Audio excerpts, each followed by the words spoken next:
যেভাবে হোক ভাই, আপনার শখ আমি পূরণ করব, কিন্তু আমাকে খালি হাতে ফিরে দিবেন না। সবই ঠিক আছে, আপনি যখন এত করে বলছেন, কিন্তু আমার একখান ছোট্ট দাবি আপনাকে রাখতে হবে। আচ্ছা ঠিক আছে, আপনার কি দাবি আছে আমাকে বলেন, আমি পূরণ করার চেষ্টা করব। দাবি বলতে গেলে বেশি কিছু না, 2 লাখ টাকা আর একখান গাড়ি দিলেই হবে। আমার আবার অত লোভ নাই। লেন ভাই, চা খান। কি হলো ভাই, খান।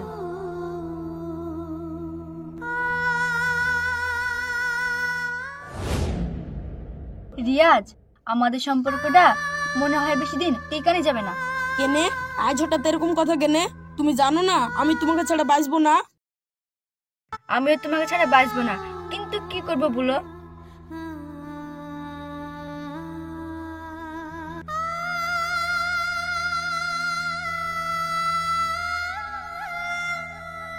তাহলে এসব কথা বলার মানে কি? আমি তো কিছু বুঝতে পারছি না।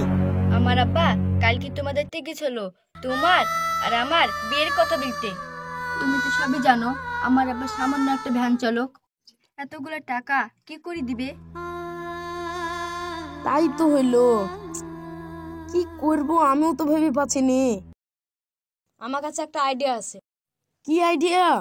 দেখ, শিরিনের 18 বছর পার হয়ে গিস, ও কন্যাশ্রী, যুবশ্রী, রূপশ্রী তিনটেই পাবে। তাহলে প্রায় 1 লাখ টাকা হয়ে যাচ্ছে। আর তুই যে ব্যবসা করার লিগে 2 লাখ টাকা লোন নিয়েছিলি, সেই টাকাটা শিরিনের আব্বাকে দিয়ে একটু হেল্প করলে তো হয়। Good idea. এই আইডিয়াটা দিয়ে যে আমার উপকার করলি। শিরিন, তুমি কোনো চিন্তা করো না, আমি দেখছি, চলো।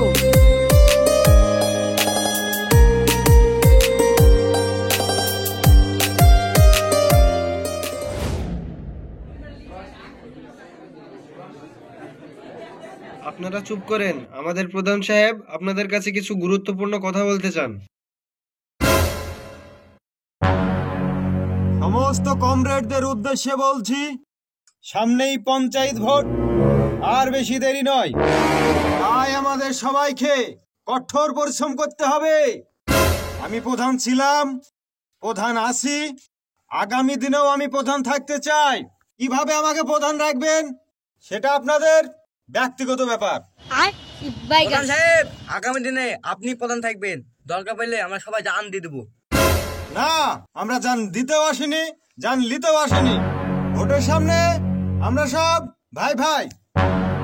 দরকার হলে লোকের বাড়িতে বাড়িতে যেতে হবে।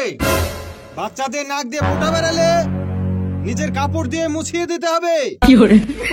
যদি কোনো বয়স্ক মানুষ বিছানায় পায়খানা করে পড়ে থাকে, প্রয়োজন হলে সেগুলো আমাদেরকে হাত দিয়ে পরিষ্কার করে দিতে হবে।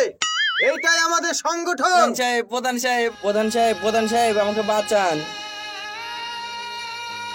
আরে কি হয়েছে সেটা তো বল। তাহলে শুনেন প্রধান সাহেব। বন্ধুগণ, আমি একজন জনদরদি নেতা, আর একজন জনদরদি নেতা কোনোদিনই মিথ্যে কথা বলতে পারে না। তাই আপনাদেরকে বলছি, আপনারা আর্থিক স্বনির্ভর হন। আমি একজন বিধায়ক হয়ে বলছি, আপনারা বেশি বেশি গরু পালন করুন, কারণ গরুর দুধে সোনা পাওয়া যায়। আরে এত বিশাল ব্যাপার, তাহলে তো আমাকে গরু কিনতে হবে। যাই আর একটু শুনে আসি। গরুর পিঠে যে কুজ আছে সূর্যের আলোর মাধ্যমে যে দুধ তৈরি হয়, সেই দুধের রং হচ্ছে সোনালী। তাই আবারও বলছি, আপনারা বেশি বেশি গরু পালন করুন। শাবাশ বেটা।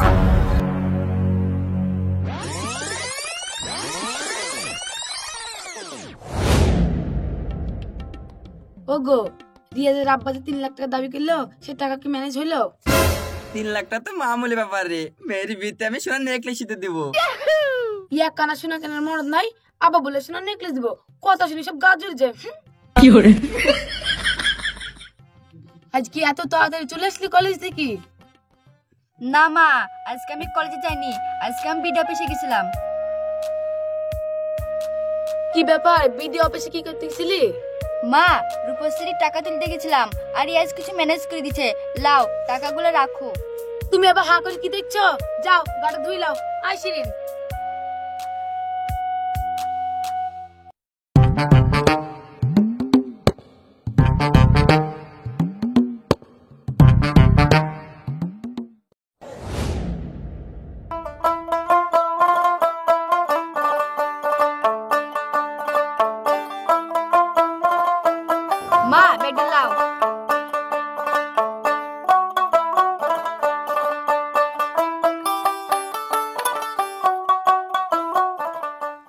শিরিন, বিছিনে তোর টাকা ছিল, ওই টাকাগুলো কো? টাকার কথা আমি জানি না খো, তুমি তো থইছ। তোর আব্বাকে তো দেখতে পাচ্ছি না, সে বাড়ি ঘর ফেলতে কত গেছে। আমি কি করে বলবো, আমি তোমার সঙ্গেই তো গেছি। তাহলে চদিনে বাগান আছে কি দেখি? হ্যাঁ চলো।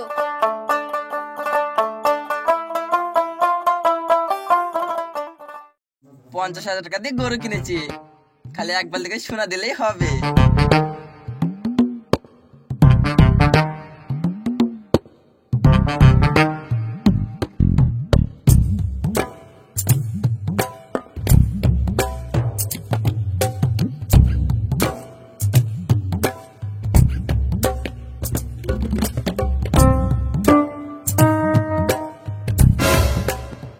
আরে এক বালতি দুধে একখানা শোনা নাই, কালকে আমি ফেসে গেল নাকি? এবার আমার কি হবে? ওগো, তোমাকে আমি খুঁজে বেড়াচ্ছি আর তুমি এখানে বেলচিলি কি করছো? আর বেলচিতে এত দুধ বাগত পেলা? এমএলএ সাহেব বলছিল গরু দুধে সোনা পাওয়া যায়, তার লেগে ওই বুড়ির বিয়ে লেগে যে টাকাটা ছিল ওইখান থেকে আমি 50,000 টাকা লি গরুটা কিনেছিলাম। এখন দেখি সোনা তো দূরের কথা, একখানা চাঁদিও নাই। মিনসি, তুই কোন কারণে দেখছিলি বুড়ির বিয়ের টাকাগুলো সব নষ্ট করেছি? তোর কিছু বলি রে? বাঁচাও গো।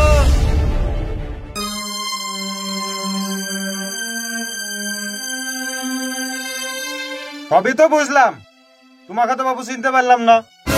কি বলছেন প্রধান সাহেব? আমি তো আপনাকে ভোট দিই, আপনি আমাকে চিনতে পারছেন না? আরে না রে না, তুই যা তো, আজ তোমার টাইম নষ্ট করিস নি। তুমি যাও তো এখান যা। থেকে।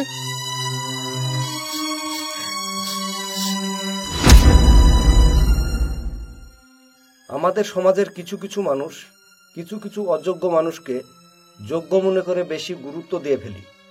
এটাই হচ্ছে আমাদের সবচেয়ে বড় সমস্যা। তাই কোনো অযোগ্য ব্যক্তির কথায় কান দিয়ে নিজের জীবনকে ঝুঁকির মুখে ফেলবেন না।